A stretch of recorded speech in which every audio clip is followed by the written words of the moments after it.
আমার মতো আর কে কে এমন ভুল করেন অবশ্যই কিন্তু কমেন্টে জানাবেন। আজকে নুডলস রান্নার মধ্যে ডিম দেইনি, ডিম এনে রেখেছিলাম কিন্তু দিতে একদমই মনে ছিল না। চিকেন দিয়ে নুডলসটা রান্না করে নিয়েছি।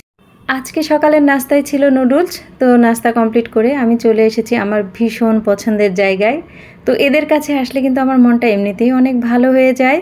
তো গাছের কাছে কিছুক্ষণ দাঁড়ালাম, এরপর চলে এসেছি মাছদের খেতে দেওয়ার জন্য। তো ওদের খেতে দিলাম আর ওদের সাথে কিছু সময় খেলা করলাম। আমার কিন্তু ভীষণ পছন্দের জায়গা গাছের কাছে, এবং এই মাছগুলোর সাথে খেলা করতে আমার অনেক ভালো লাগে। তো ওদের সাথে কিছুটা সময় কাটালাম, ওদেরও ভালো লাগে, আমারও ভীষণ ভালো লাগে। ওদের কাছে আসলে ওরা মনে হয় ছুটে আমার কাছে চলে আসবে, এমন ভাব দেখায়। আর আমারও ভীষণ পছন্দের জায়গা। তো মাছদের খেতে দিয়ে আমি চলে এসেছি রান্নাবান্না করতে। তো দুপুরের রান্নাবান্নায় আজকে আমি কি করেছি সেটাই আপনাদের সাথে শেয়ার করব। তো আজকে বানাবো পুডিং, যার কারণে আমি দুধ চুলায় বসিয়ে দিয়েছিলাম আগেই। আমার বেবিরা কিন্তু পুডিং খেতে খুবই পছন্দ করে, যার কারণে দুধটা জ্বালাতে দিয়েছি। অনেকটা সময় লাগে, এই কারণে আগেই বসিয়ে দিয়েছি। আর দুপুরের রান্নাবান্না কিন্তু আমার হয়ে গেছে। তো আজকে আমি আর দুপুরের রান্নাবান্না দেখাবো না, আজকে সরাসরি আমার খাবারের প্লেটটাই দেখাবো। তো আজকের দুপুরের মেনুতে আমাদের কি ছিল চলুন। তো গরম ভাত, সাথে এক ফালি লেবু, আর করেছিলাম গরুর মাংসের কালাভুনা, চাল কুমড়া ভাজি, নিয়েছিলাম চিংড়ি মাছ ভাজি, পটল ভর্তা, সাথে দুটো শুকনো মরিচ, আর ছিল মরিচের ভর্তা। তো খাওয়া দাওয়া কমপ্লিট করতে করতে দুধটাও আমার জাল হয়ে গেছে।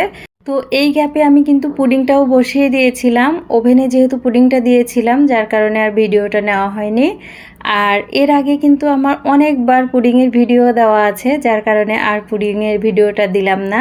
তো আজকের পুডিংটা আমাদের কেমন হয়েছে অবশ্যই কিন্তু আপনারা কমেন্টে জানাবেন।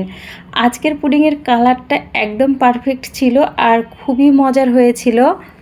আজকের সন্ধ্যার নাস্তাটা আমরা পুডিং দিয়েই করেছিলাম, সবাই খেয়ে অনেক বেশি প্রশংসা করেছিল, ভীষণ মজার হয়েছিল।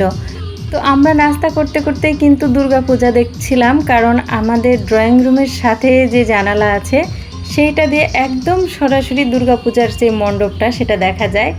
অনেক ভালো লাগে, প্রতিদিন আমরা এখান থেকে বসে দেখি। আপনারা যদি দেখতে চান অবশ্যই কিন্তু আমার বাসায় চলে আসবেন। তো এই তো সাথে আজকে বানিয়েছিলাম পেঁয়াজু। তো সন্ধ্যার নাস্তায় কিন্তু একদম জমে যায়, পেঁয়াজু কিন্তু খুবই মজার আর সবাই ভীষণ পছন্দ করে। তো সবাই মিলে আমরা আজকের সন্ধ্যায় পুডিং এবং খেয়েছিলাম পেঁয়াজু। তো দেখুন পেঁয়াজুগুলো একদম মচমচে করে ভেজে নিয়েছিলাম। আর এখন কিন্তু আবহাওয়াটা মোটামুটি একটু নরম আছে, ভাজা পোড়া খেতে কিন্তু খুবই ভালো লাগে। তো সবাই ভালো থাকবেন, আর আমার ভিডিওগুলো যদি ভালো লাগে তাহলে অবশ্যই লাইক কমেন্ট শেয়ার করে সাথে থাকবেন। আল্লাহ হাফেজ।